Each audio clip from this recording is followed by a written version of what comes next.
A wonderful good morning and welcome back to my channel, everyone. God's Shadow here, and I'm here to talk about Modern Horizons. We've seen 1 week of spoilers so far, and it's been very emotional, both on Reddit and everywhere else. Everybody who published videos about Modern Horizons.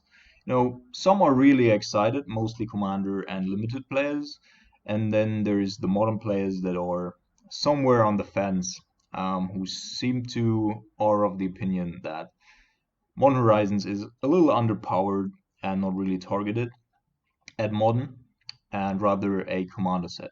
So I wanted to talk about a couple of cards, and I also wanted to give you my impression of Modern Horizon so far. We've not yet seen half of the set, but it's clear, like there's a clear pattern that we can refer to. And so my problem with Modern Horizons up until now is not even that it contains commander cards, or that there is a mishmash of mechanics of old cards. Like most of the cards don't really seem new and fresh, but they proclaim the set to be 80% new cards, and yeah, technically, which is the best kind of correct, technically that's correct. Um, but it doesn't feel like that, right? It's an innovation set, and most of the cards just feel like worse versions of older cards, that are somehow made more playable. And don't get me wrong, I like the nostalgia. I like that they transferred a couple of these mechanics and a couple of the cards into modern. But I would have wished for them to have a couple or contain a couple of twists, like something that makes them more spicy than their original version. Because the cards that I'm most excited about for modern are actually cards that are not being transferred from legacy or older formats, like Urza's Lore, High Fisher, or Fisher here, um, Archmage's Charm, Force of Despair. These are the cards that I find like fresh, new, cool. And then Ranger of Captain Avias is definitely a strong card, and we'll probably see play in both humans and in Death and Taxes. But it's just too close to home, you know? It's like so close to Ranger of Years that I don't find it appealing from a design point of view. Um, and then the other big part that I'm really not amused about is if you're advertising or marketing a set to be targeted at a certain format, people are expecting that you're actually trying to fix the format. Of course, there are different opinions. Some think that modern needs to be fixed. Some think it's not broken. Why would you fix anything? But my point is, there should be cards in here with the clear intent to be targeted at certain mechanics that people have been vocal about, that people are concerned about, so that you preemptively give the community the tools to actually deal with those aspects of the game, right? They don't have to be overpowered necessarily or all be mainboard playable, right? But people have been talking about Containment Priest, right? Counterspell. And I'm not saying, like, I'm even a person as a control player, I'm saying Counterspell is not necessary in modern. I like Logic Knot, I like the diversity of the counterspells, and I think the only counterspell that we really need in modern is Miscalculation, which is a really neat counterspell, and I definitely thought that they would include it into the set because it's also cycling and there's a cycling sub theme. And up until now, there's Astral Drift in this set, but there's almost no cycling cards, which is a little weird. So how are you gonna activate it?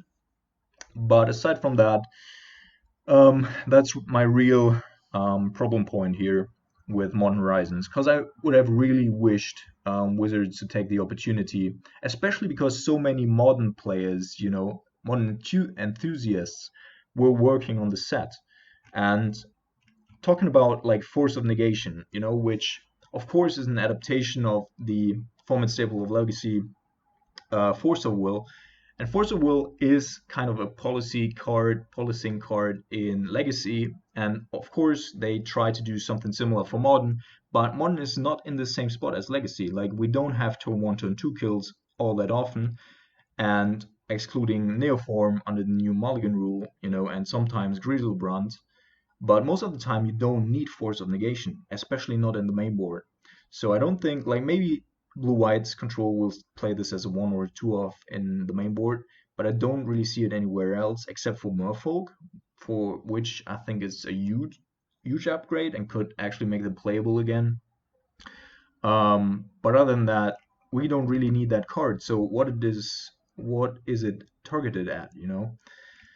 And the same thing with Force of Despair, a cool card by itself, but what we really need is an exile clause on here because at the top, when your opponent's already got all his creatures out, it's just not a good card.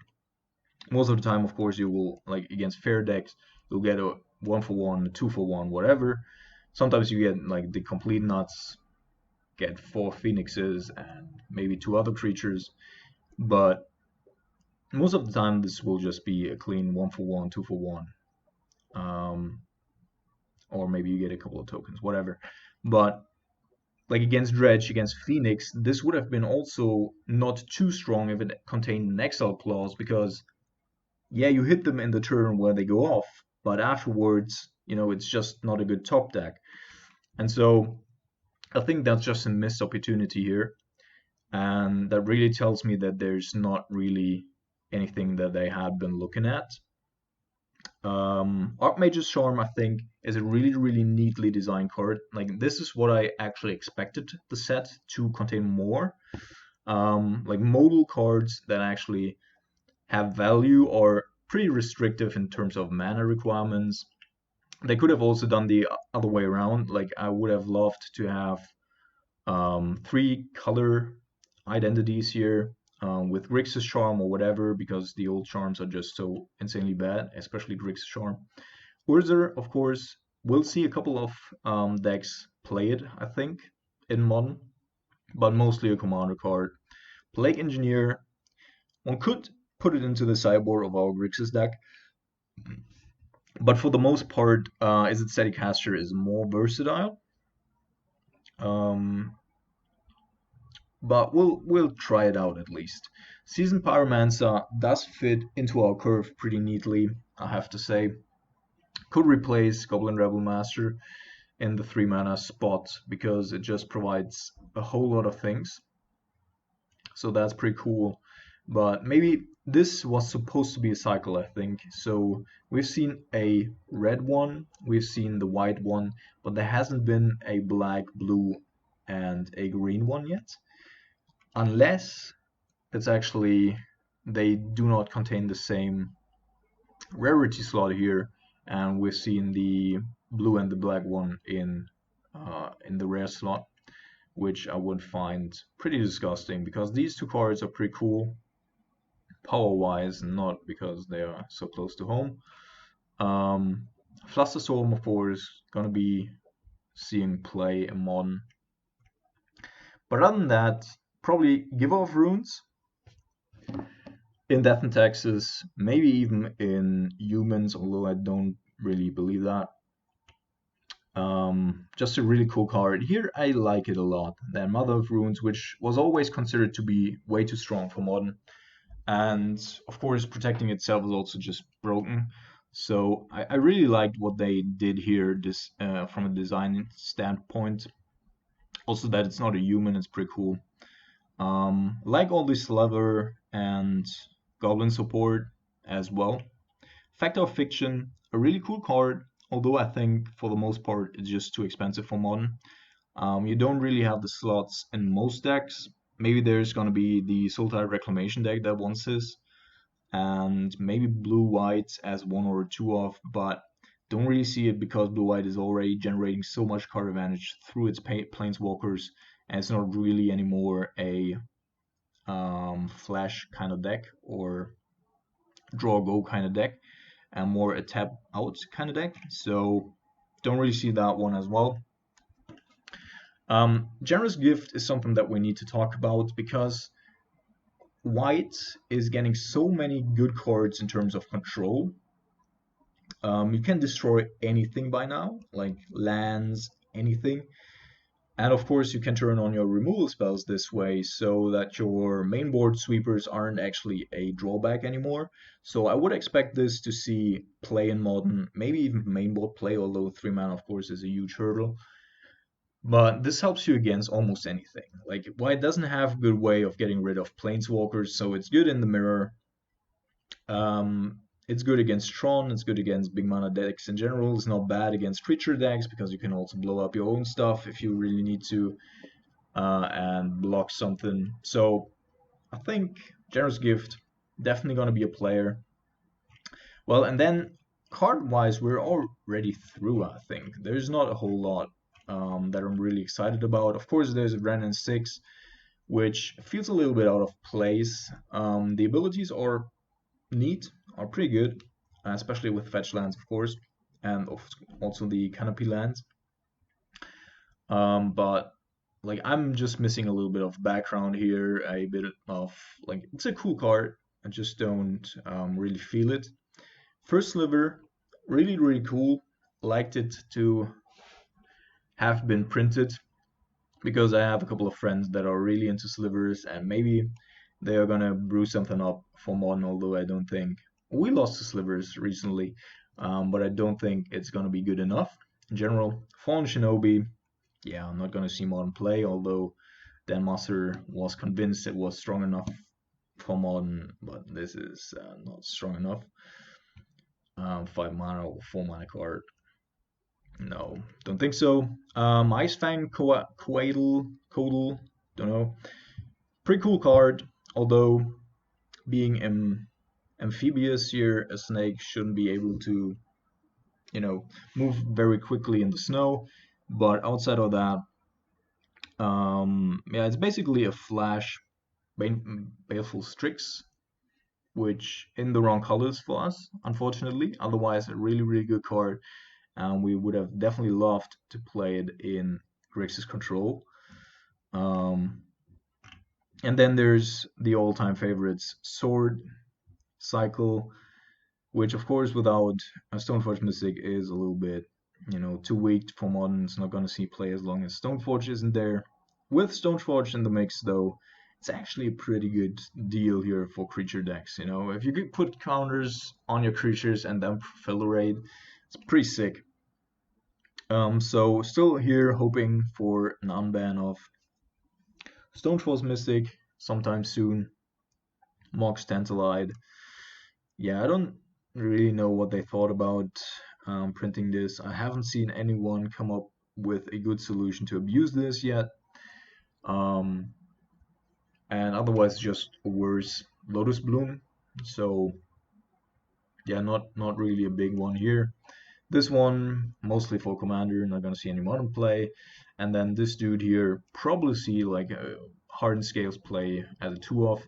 There's also the Bastion. Like yeah, the lands are all great. Prismatic Vista actually I think is a really neatly designed card.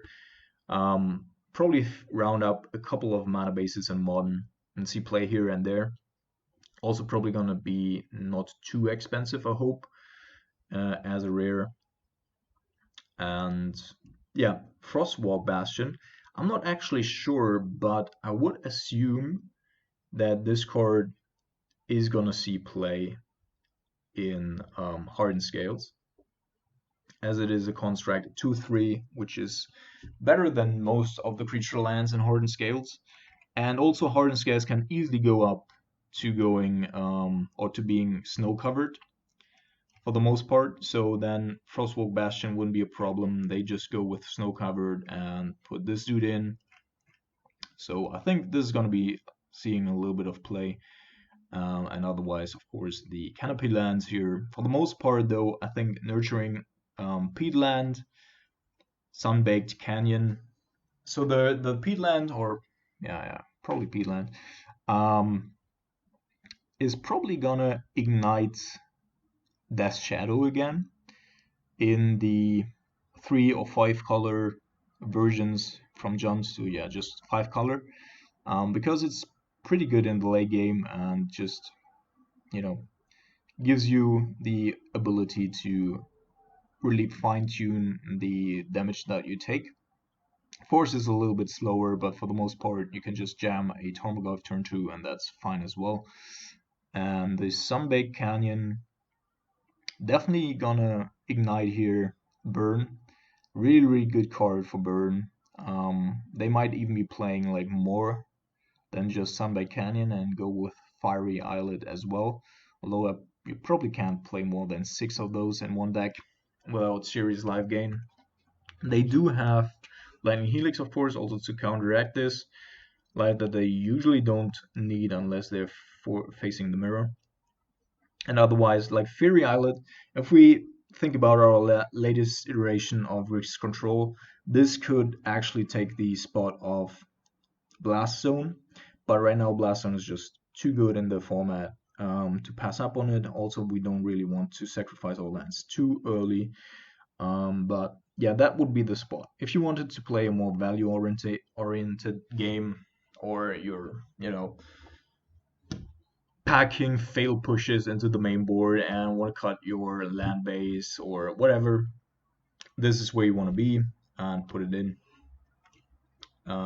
Otherwise, you could also always round your deck up with Prismatic Vista.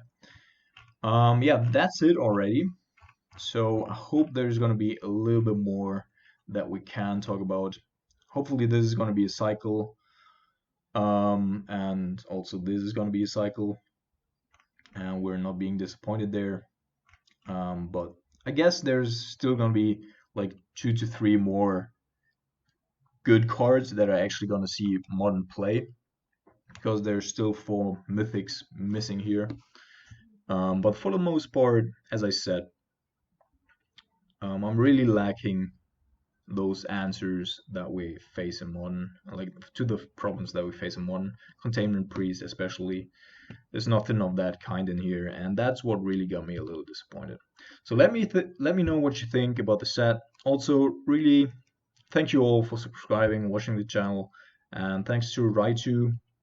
Really appreciate the support, man, and have a good day, guys. I'm gonna, of course, play a couple of leagues today and upload them as soon as they're through. So have a look out for that and enjoy the weekend, people.